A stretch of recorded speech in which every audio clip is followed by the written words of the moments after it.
Welcome to this edition of the Soar to Success podcast. I am excited for you to learn from Stella Nsong. She is the foremost authority on elder care and caregiving in the workplace. She's been warning corporations about the upcoming elder care cliff for many, many years.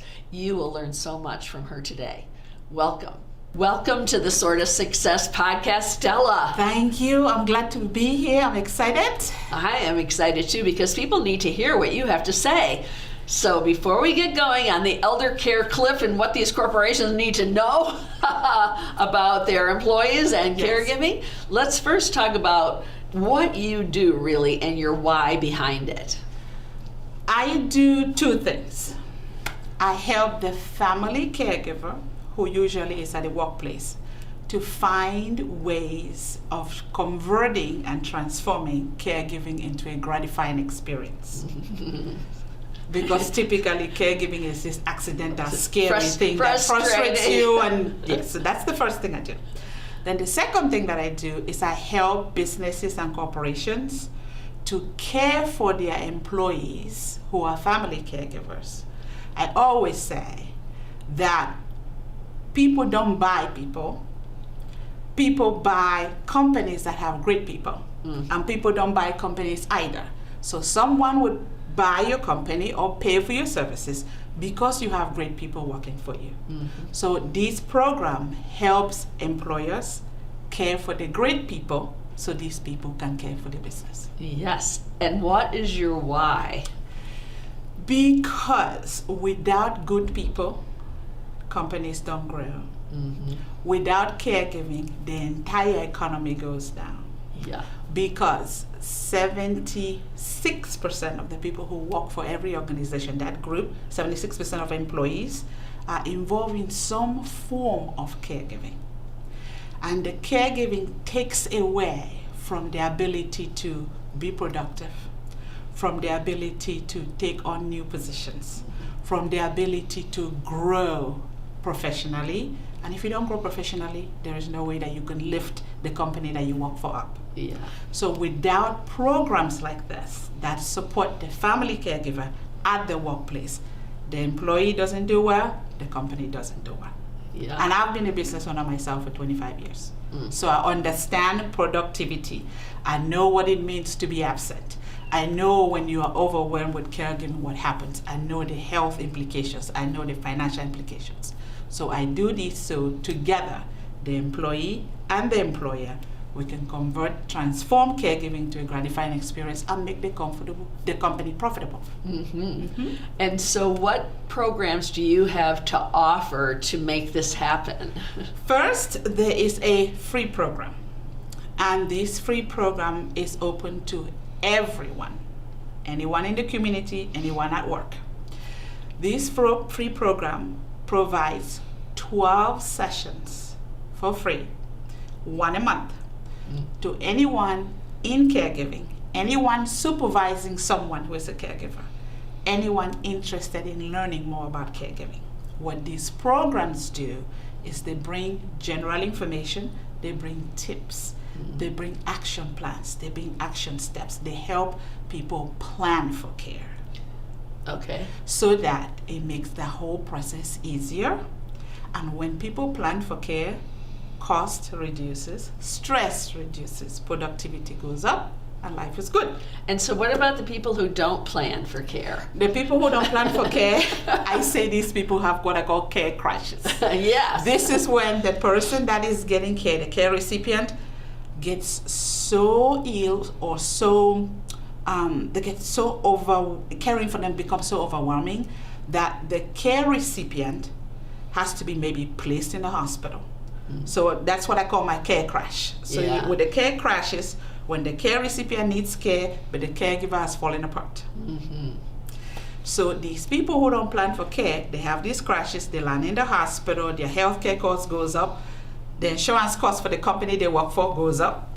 Then the doctor says, oh, you have too much stress. You must now take family leave, right? Or you now have this chronic illness, we need to place you on medication. So here's what happens when you place somebody on medications. health insurance for that person goes up. If they're in a group, the whole group is paying for that person. Yeah. Right? Right. Okay. So we prevent these care crashes through planning. Yes. Okay, good. And so that's the first step. That's the first step. Okay, so that's a free step. The second program is where organizations pay a tiny fee. And for this tiny fee, we help their employees create a long-term care plan where the employee actually has a way to set up a program for their family that provides care, that provides an emergency backup system in the event somebody is ill. It provides them work-life balance. It provides them self-management and self-care. And it gives them tools for balancing their multiple roles. Tiny fee. It is so tiny that if you compare the cost of not having it and the cost of having it, you would run and pick up the phone and call me. So I get called in when caregiving becomes a bottom line issue in the business place. Yes. And so what can they do to keep it from becoming the bottom line issue? They can call you. So they can call me No. and we do a free consultation first.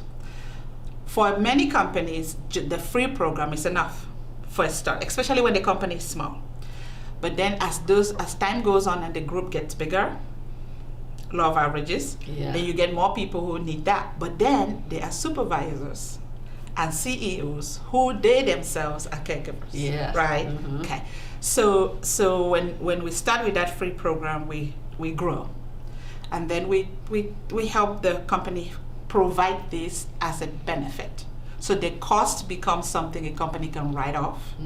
It becomes a tool that the company can actually use to reduce their group insurance. Because if you go to your group insurance provider and you say, we have this program that improves work-life balance, it reduces stress, it prevents accidental caregiving, it prevents care crashes, and our employees are happier and more balanced, the insurance company would say, well, for this program, maybe we should consider a discount for you. So, yes. it pays So off beautifully. how does that relate to an EAP, Employee Assistance Program? So here is how an EAP works versus how an elder care employee assistance program works. Most EAPs focus on addictions and social problems in the household, counseling needs for children and counseling needs for spouses. They help your life work.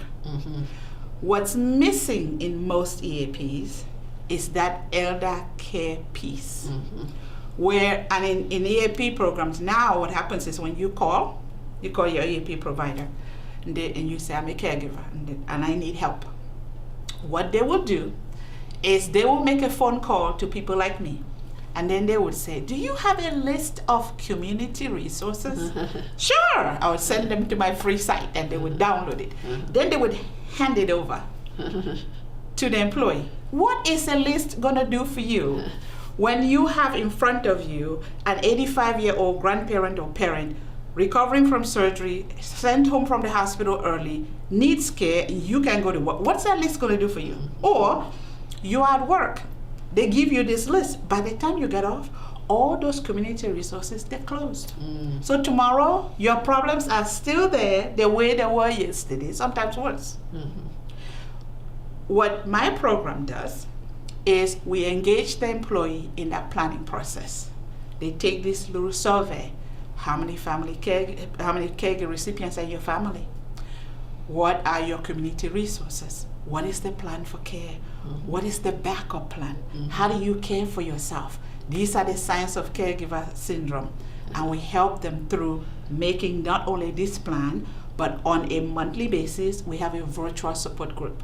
So these people can plug in. So a company could be in America and we can service their employees in Russia. Wow. Anywhere that employees are, we can help them. Because people need to be heard, people need to feel supported, people need to have action plans. But the key is planning. The key is making sure that that plan is usable. That's the problem with plans. They don't work if you don't implement them. Well, here's what I always say. The reason we plan is not so that things will go well. We plan so that when life happens or when things happen out of chaos, or life doesn't go as planned, it doesn't really derail you. See, because when an employee does not have a plan and then now they have a care crash, they're worse. Then the employer's waiting, when are you coming back to work? Where my doctor said, or my mom's doctor says, she needs surgery, so I need to have 6 weeks off. And then here is this project that the company wanted done, can't be done. Yeah. Or somebody would say, oh, I was supposed to take this promotion, but I can't take it anymore because last week my mom had a fall. And when my mom has a fall, now that she's had a fall, she can't go back to her home. She now has to move in with me. So before I could travel in my job, now I can't. I'm a family caregiver. So without these planning and these tools and these programs, people don't do well at work. And so tell us about the elder care cliff. So the elder care cliff is that time in all of our lives when we say, oh my gosh, what am I going to do now? For everyone, it's at a different time. For some people, they're closer to the cliff than most. So for the country of America, that cliff America would get to that cliff by 2030. That is the year that the youngest baby boomer will be 85 years old. And 85 years is that point in your life when you start to need help from other people. So in 2030, America would have even less number of people providing care. Older people, the healthcare system may not be there to support the caregivers and the care recipients. And so it's this thing that we have to walk through. It's this time in our life. So I always say it doesn't matter how old you are, it doesn't matter where you live, and it doesn't really matter what it is you do. All of us are approaching it. But how do we bridge the gap? It's through planning, it is through resource management, it is through education, it's helping family caregivers understand the importance of being balanced in caregiving, where you care for yourself so you can be a better caregiver. It's helping employers understand that their employees need to be cared for so the employees can care for the businesses. Yes, that sounds excellent. So that's what we do. So for companies that aren't ready to make this total big leap to an elder care program, what are some small things they can do to get themselves ready so they can get there in time before it starts impacting their bottom line? All right. So the first thing is, upon enrollment, upon onboarding, upon hiring a new employee, one of the things that can be done at orientation is letting the employees know the free resources that are available to them as family caregivers. A lot of employees do not tell their supervisors that they're family caregivers for fear of, one, being passed up on promotions, for example, for fear that they may be watched too closely, because a lot of employees actually look for care during work hours. So like for the people who are on our website looking for information, we see a great number of searches between 9 a.m. and 3:30 p.m. Right? So the first step is being able to provide for employees upon hire a small list, for example, of resources available to family caregivers. That needs to just become a part of an employee orientation. Maybe it's even something that is put alongside an existing EAP program. So that's the first thing. The second thing is to offer an avenue where employees can share their concerns. Maybe to teach the supervisors and the managers how to talk to their employees who are family caregivers. So for example, someone starts to come late to work. They can't meet their deadlines. The supervisors need to be trained on how to not only be sensitive to that, but how to help the employee help them help their company, right? Yeah, right. Okay. So managers, the second thing is that managers need a little bit of training, and we offer that training. And then with the third thing would be providing those employees that online access. The same way you would do their payroll benefits, the same way you would do their payroll access. Employees need to be given a code that says, when you need care, this is where you go. Sometimes employers will actually have us come into their location, and we would come and provide like a half-day session once a quarter so that employees can come, and we call it our caregiving workshop. Oh, yeah. We don't like the word support group really well because a lot of times in support groups what happens is you go, you share what's on your mind. Then when you go home, that problem is still there, right? We like to call it a workshop because we want you to have tools to walk through your challenges, to have tools to allow you to be better, to help you have tools that will bring that balance. And most importantly, we encourage them for self-care. So we teach simple things like mindscaping, simple things like stress relief, the importance of exercise, the importance of eating well. All these things that may seem like it's a benefit to the employee, but it's really a bigger benefit to the employer. Because when that employee gets ill, the health insurance doesn't say, how many hours did you spend at work? How many hours did you spend at home? They just say, this is a whole person, this person is ill, and here's the insurance cost, and that cost continuously to rise for a lot of employers. So those are the three things that, or components that employers can have to use to transition in. So and that it's not this big, overwhelming process. Yes, and do you like that mode of incorporating this into the company best? Yes, because change is difficult, and most of us humans don't like. We don't like to change things. We just want to see the results, right? So if you allow it to be there, and so people can approach it and engage it at a time that is comfortable for them, then that works out better. Especially because most people become caregivers by accident. They're just doing fine, and all of a sudden there's a phone call that says there's an emergency and in the family, and somebody's had a fall, and something's happened, or the primary caregiver for that family passes away suddenly. And then now that responsibility needs to fall on the daughter, or needs to fall on the son, and these are people who may have jobs and have significant positions, and then all of a sudden their life is complicated. So because of the fact that, and some of caregiving is cultural. In certain cultures, it's just what you do. In certain cultures, you don't have to do. And like in America, they have nursing homes, they have assisted living, they have facilities. In other countries, those things don't exist. So what about those employees who are, they work for an American company, they're overseas or somewhere else? What can they do? Doing it this way allows everyone to approach it at their own pace. Yeah. Yes, I love it. Great. So there. Yeah, so what's the best way for people to get in touch with you? CaregiverReliefNetwork.com provides those free programs. They can also reach me at StellaNsong.com. And my phone number is 833-603-0022. Okay, perfect. Yes. And the first step for working with you would be? A free consultation. Okay. Telephone call, and in about 15 minutes we will determine where to start. Okay, perfect. That's it. And why don't you just give a brief little bit of your background, how you became this expert?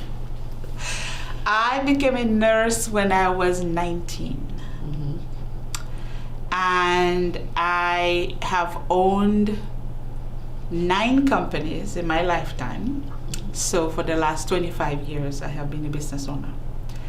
And in the process of having my own employees and working with families, I did realize the significance of having a support system for your employees. Mm-hmm.